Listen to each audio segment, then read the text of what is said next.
Iniciamos. Profesor, ¿cómo está? Bienvenidos, bienvenidos a todas, todos. Profesor, bienvenido aquí a nuestro espacio del Instituto de Filosofía, de este espacio de la licenciatura en Filosofía. Es un placer tenerlo aquí con nosotros. Eh, ¿Cómo está, profesor? Buenos días. Buen día, Héctor. Muchas gracias por este espacio y por el diálogo. Muy bien. Gracias, profesor. Me gustaría antes comentar parte del currículum del profesor Héctor David León. El profesor cuenta con un doctorado en desarrollo humano, una maestría en investigación de las ciencias sociales y licenciatura en filosofía por parte del ITESO, pero aparte de eso, es fundador y secretario del primer consejo directivo del Instituto Filosófico del Norte, Observatorio Filosófico del Norte, una disculpa, eh, y antes que nada y sobre todo es profesor del Instituto de Filosofía. Y sobre ese tema, profesor, sobre la enseñanza de la filosofía en este México, un México creciente, ¿quién nos puede comentar, profesor? Bienvenido, adelante. Bueno, gracias por este espacio de diálogo y por convocarme a presentar mi visión de las cosas. Antes de responder la pregunta, yo quisiera decir que mi idea de la enseñanza de la filosofía está suscrita a una forma de entender la enseñanza en lo general. No solo porque enseñar filosofía es un modo específico de enseñanza, sino porque yo mismo, mi experiencia como docente de filosofía se ancla, se proyecta desde la experiencia de ser docente en muchas universidades en los ámbitos de las ciencias sociales y humanas. Si yo tuviera que resumir qué entiendo por enseñanza de la filosofía, diría que son tres cosas de manera muy sencilla.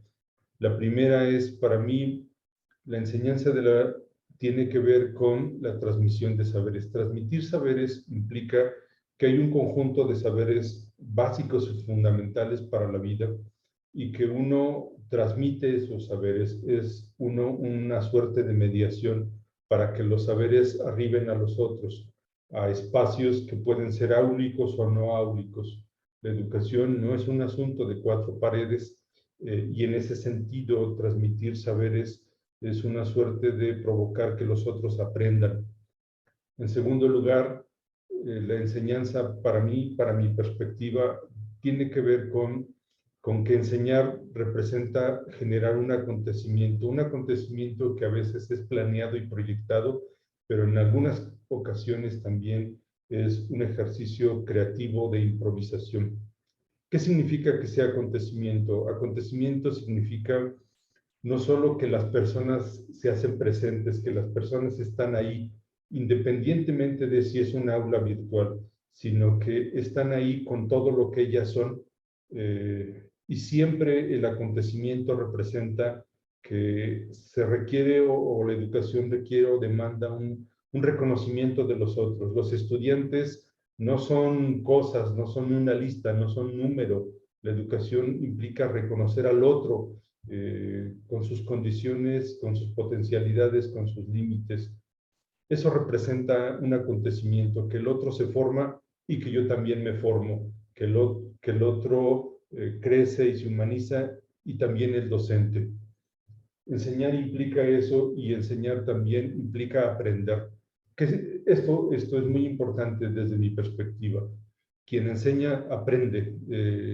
A lo largo de 22 años de docente, yo he aprendido porque no solo planeo, proyecto qué voy a enseñar, sino en los diálogos, en las conversaciones, uno recoge, reconoce saberes que los otros poseen, que las otras poseen. Y eso en principio sería la enseñanza. Si estas tres cosas las trasladamos a la filosofía, la enseñanza de la filosofía es las tres, y particularmente es acontecimiento, porque la filosofía es una forma de enseñar donde los sujetos, los individuos, tienen que ser reconocidos, hay una dimensión muy importante. Enseñar a filosofía es, ante todo, enseñar a pensar a los otros, ¿no? Y entonces para eso hay la necesidad de exigencia de reconocer frente a quién estoy. Por lo tanto, la enseñanza de la filosofía, en mi perspectiva, la entiendo de dos modos. Hay una forma canónica de enseñar filosofía y hay una forma que para mí es una forma no canónica, que podría llamar una visión decolonial de la filosofía.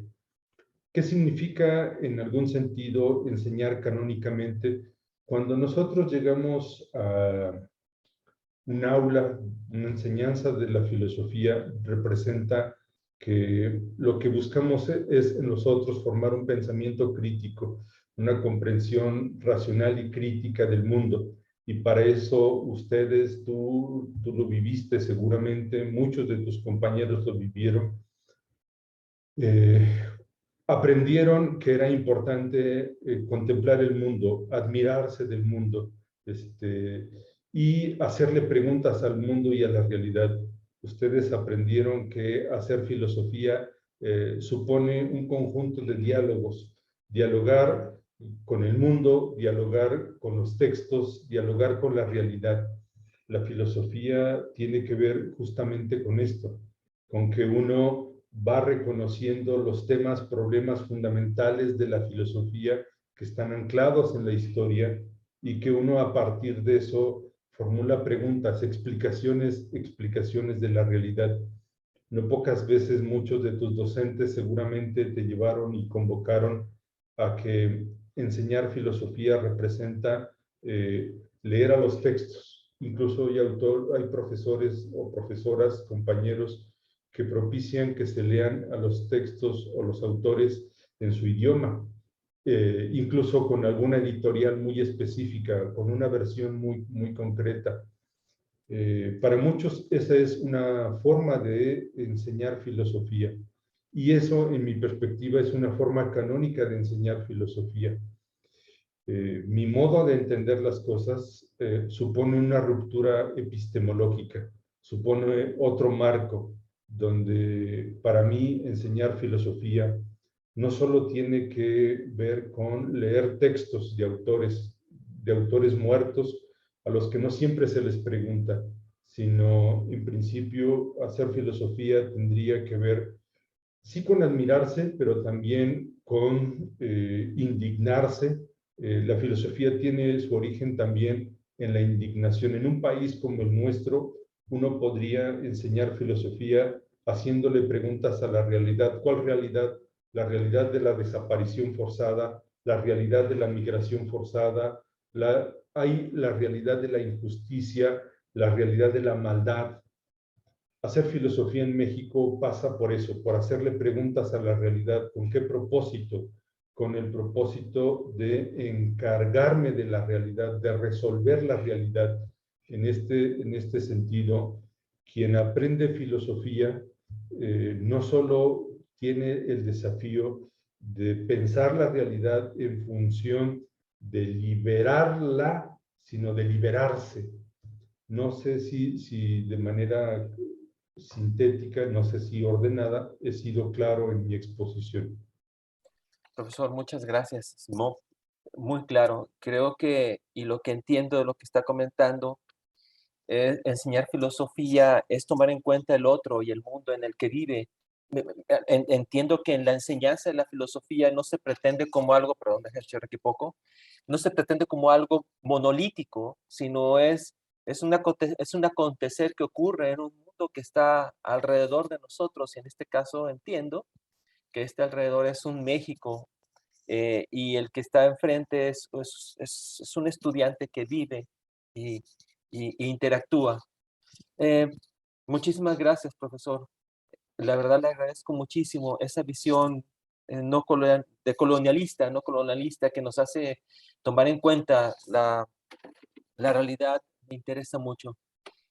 En este momento, profesor, en este momento, en este 2022, la filosofía, ¿cómo puede acercarse al mexicano, al latinoamericano? ¿En qué sentido podría ayudar a mejorar? ¿Existe una idea de mejora o existirán diferentes ideas de mejora para esta Latinoamérica que estamos viviendo en este momento? Bueno, siempre la filosofía, o la mayoría de las veces, no siempre, ha sido un ejercicio de pensar la realidad de manera situada. Lo que hizo Aristóteles, lo que hizo Platón, lo que hicieron muchos, el mismo Descartes, Rousseau y así sucesivamente, por supuesto Kant, lo que ellos hicieron fue pensar su contexto, pensar su situación y ofrecer una respuesta, una explicación a la realidad. Y nosotros tendríamos que proceder desde esa perspectiva, y no necesariamente leyéndolos acríticamente como si lo que ellos pensaron fuesen soluciones para nuestro tiempo. Pensar la realidad mexicana o latinoamericana implica situarse en el marco contextual en el que nos toca vivir, y reconocer los temas, problemas, los dilemas que nos aquejan, y a partir de eso construir soluciones. No hay, frente a la pregunta que me haces, no hay una solución, sino hay múltiples soluciones. Y sí creo que hay muchas filósofas y filósofos que están construyendo estas. Solo por decir un par de ejemplos. En el caso de México, hace un par de años surgió la Asociación de Filósofas Mexicanas, quienes están pensando temas, problemas fundamentales como el tema de la filosofía feminista, que es un tema profundamente relevante en un país, en una historia de la filosofía marcadamente patriarcal y productora de asimetrías. Solo es un tema importante. Un segundo asunto tendría que ver con un colectivo de profesoras y profesores de filosofía que venimos pensando la realidad de este país a partir de temas como los que acabo de señalar. Somos un país, hoy justamente en estos días se ha evidenciado el tema de la violencia en un país, un estado superado por la delincuencia organizada, por el narcotráfico. Nosotros tendremos que pensar la paz, pero no como la pensó Kant, sino a partir del contexto que nos toca vivir, y tendríamos que cuestionar mecanismos o posiciones ideologizantes como la de un señor que propone abrazar frente a los balazos. Nosotros tenemos que pensar la paz justamente en un escenario de una violencia sistemática, agresiva, que lo que nos genera es altos niveles de psicosis.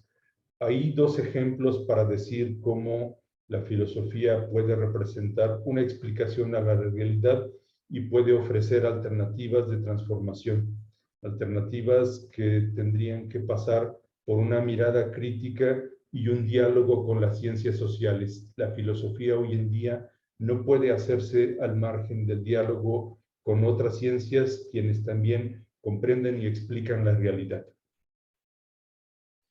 Profesor, muchísimas gracias. Ya nos estamos cumpliendo por aquí el objetivo temporal.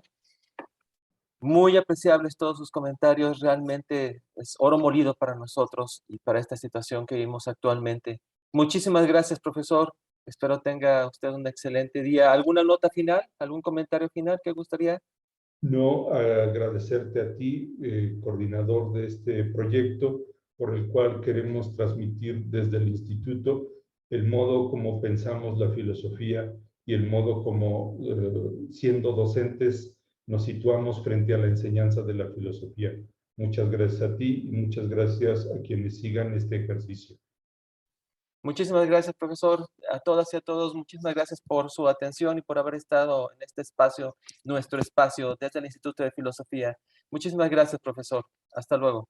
Gracias.